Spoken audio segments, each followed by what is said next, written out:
तो 2.5 में क्या था, खाद्य परीक्षण। तो सूक्ष्मजीव क्या होते हैं, कैसे होते हैं, कहाँ कहाँ पाए जाते हैं और अदर टॉपिक पर चर्चा कर चुके थे। तो कुछ टॉपिक था जिसे कवर करना ज़रूरी था, उसको कवर कर ही लिए। और जो आज का टॉपिक है 2.5, इसमें सारा चैप्टर खत्म हो जाएगा। तो यहाँ बोला गया खाद्य में परीक्षण करना है। तो सूक्ष्मजीव कहाँ कहाँ रहते हैं वो भी पता है, चावल में भी रह सकते हैं, जहाँ हम लोग जो खाद्य पदार्थ है उसमें भी रह सकते हैं सूक्ष्मजीव, है ना। अब उसमें क्या होता है कि जिसमें खाद्य में क्या, जैसे कि अगर मानो तो बहुत दिन से चावल रखा हुआ है, वह चावल मतलब कि भोजन, तो भोजन में क्या होता है कि धीरे धीरे समय आने पर वह धीरे धीरे क्या होने लगता है, खराब होने लगता है ना। आज जो सुबह भोजन बनाए उसको अगर कल सुबह तक देखे या परसों देखे तो उसमें छोटे छोटे कीड़े नज़र आते, एकदम छोटे छोटे कीड़े नज़र आते। तो इससे पता चलता है कि चावल भी, उसमें तो कीड़े अपने आप आएंगे नहीं ना सूक्ष्मजीव, जब उसमें होंगे तभी तो आएंगे, रहे होंगे तभी ना, अपने आप तो नहीं आ सकते। तो सूक्ष्मजीव पहला नंबर तो हर जगह होते हैं, लेकिन दिखाई क्यों नहीं पड़ते, क्योंकि वो बहुत सूक्ष्म मतलब बहुत छोटे जीव हैं जिन्हें आप बिना माइक्रोस्कोप या तो सूक्ष्मदर्शी के सहायता से नहीं देख सकते, राइट। तो इस तरह करके बहुत सारे आते रहेंगे। और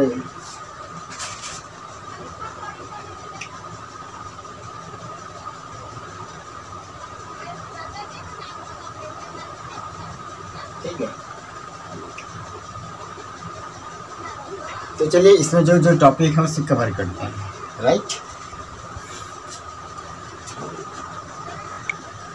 तो क्या होता है कि अगर हम लोग किसी खाद्य पदार्थ को लंबे समय तक रख देते हैं तो उसमें से गंध आने लगता है।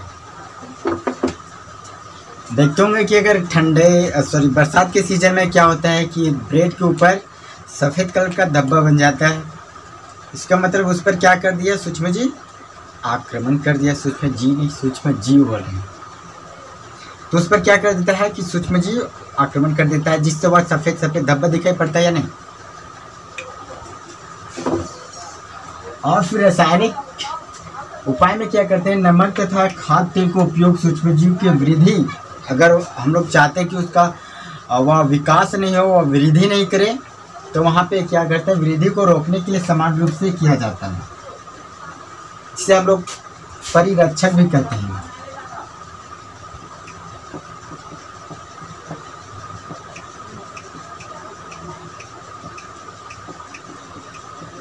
इसे क्या कहते हैं, परिरक्षक, मतलब उसे रोकने का काम, रक्षा करने का काम करता है उस खाद्य पदार्थ को, राइट। तो आप इसे नोट कर लीजिए, कहीं कंफ्यूजन, क्योंकि ये तो बिल्कुल सिंपल वर्ड में आए और छोटा टॉपिक है, तो इसे मिटा देता हूँ, ठीक है ना। अब आगे मैं चलता हूँ, तो ऊपर का टॉपिक रहने देता हूँ, आगे चलता हूँ, नमक द्वारा परीक्षण।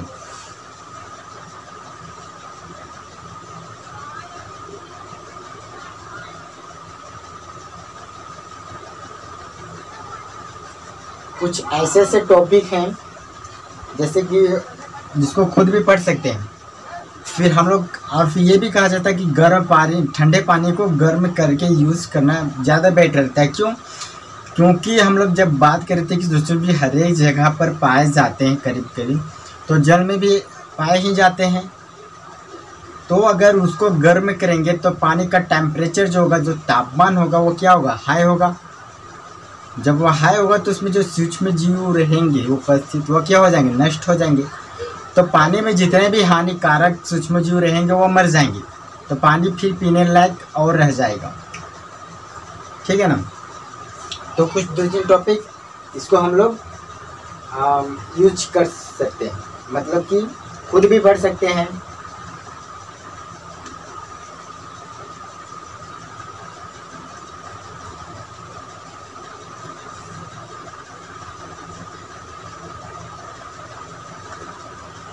तो आप दो तीन टॉपिक हैं, जैसे कि नमक द्वारा परीक्षण, चीनी द्वारा निरीक्षण परीक्षण, तेल एवं सिरके द्वारा निरीक्षण, इसको आप खुद कर सकते हैं। और मैं कर देता हूँ नाइट्रोजन स्थिरीकरण, नाइट्रोजन चक्र के नाइट्रोजन स्थिरीकरण समझाता हूँ, ठीक है ना। नाइट्रोजन क्योंकि भाई स्थिरीकरण,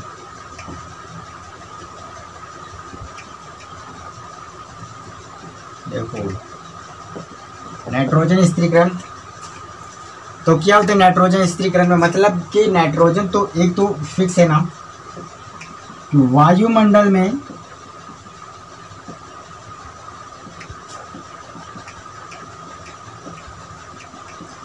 नाइट्रोजन की संख्या, नाइट्रोजन की संख्या कितनी है, कंफ्यूज नहीं होना है क्योंकि 70 और 78 में बहुत लोग कंफ्यूज होता है। जो कि सबसे ज़्यादा वायुमंडल में कौन सी गैस पाई जाती है, नाइट्रोजन, जो कि 78% है। और ये कहीं भी मतलब कि जड़ में, पेड़ पौधे के जड़ में भी, जैसे चना, खासतौर पर चना जो फलीदार फसल होते हैं, जो रबी फसल के अंतर्गत आते हैं, उनमें नाइट्रोजन स्थिरीकरण पाया जाता है। देखते होंगे कि जो चना का जड़ होता है उसके नीचे, जड़ के नीचे गोल गोल आकार का जो साइज बना रहता है ना, उसमें भी नाइट्रोजन स्थिरीकरण रहता है। तो नाइट्रोजन स्थिरीकरण का जो फिगर ड्रॉ करना रहता है उसको मैं स्क्रीन पर दे दूंगा, आप उसे आराम से ड्रॉ कर लीजिएगा, कॉपी में नोट कर लीजिएगा, ठीक है। तो नाइट्रोजन स्थिरीकरण पूरा क्या होता है कि हमारे नाइट्रोजन, अगर मिट्टी में नाइट्रोजन की संख्या अधिक रही तो फसल उगने की चांस और ज़्यादा बढ़ जाती है, जिससे कहीं भी कंफ्यूजन नहीं होगा। मतलब कि अगर आप पहले अगर चना का पौधे लगा दिए, ठीक है ना, अगर आप चना का पौधे लगाएं, इसके जड़ के अंतर्गत अंदर में क्या रहता है, नाइट्रोजन रहता है ना। जब इसे आप चना को ले जाएंगे वापस घर, मान लीजिए लेके जाते हैं भंडारण के लिए, तो इसके अंदर जो जड़ रहता है वो मिट्टी में रह जाता है। जड़ नहीं मतलब कि जो अणु रहता है, छोटा छोटा प्रकार, छोटा छोटा रहता है, वो मिट्टी में रह जाता है ना। और फिर ये फसल कट गई, कटने के बाद जब इसकी जुताई हो गई, फिर से दूसरा फसल लग गया, प्याज का मान लो। प्याज अब जब लगेगा तो इसमें नाइट्रोजन स्थिरीकरण जब मिट्टी में रहेगा तो फसल का इफेक्ट बड़ा बड़ा साइज पड़ेगा, फसल प्याज, बात समझ आ रही है। तो प्याज अगर, जैसे कि अगर नाइट्रोजन, अगर मिट्टी में नाइट्रोजन की संख्या अधिक रही तो उसको मतलब कि प्याज से तो फसल अच्छी होती है। नाइट्रोजन मतलब कि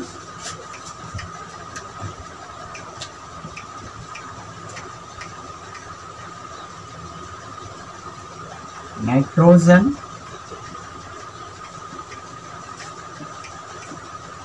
फसल को उगाने में बहुत बड़ी भूमिका निभाती है।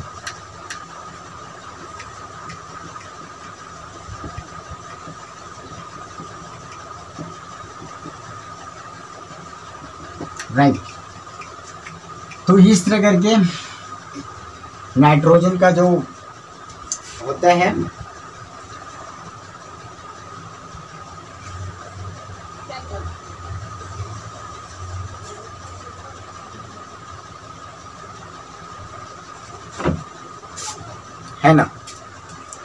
तो मैं अब क्या करता हूँ, दिखाता हूँ थोड़ा सा जो आप लोग को स्क्रीन पर, या फिर लास्ट में या तो फिर शुरू में वो स्क्रीन पर जो फिगर मिलेगा उसे आप लोग नोट कर लीजिएगा।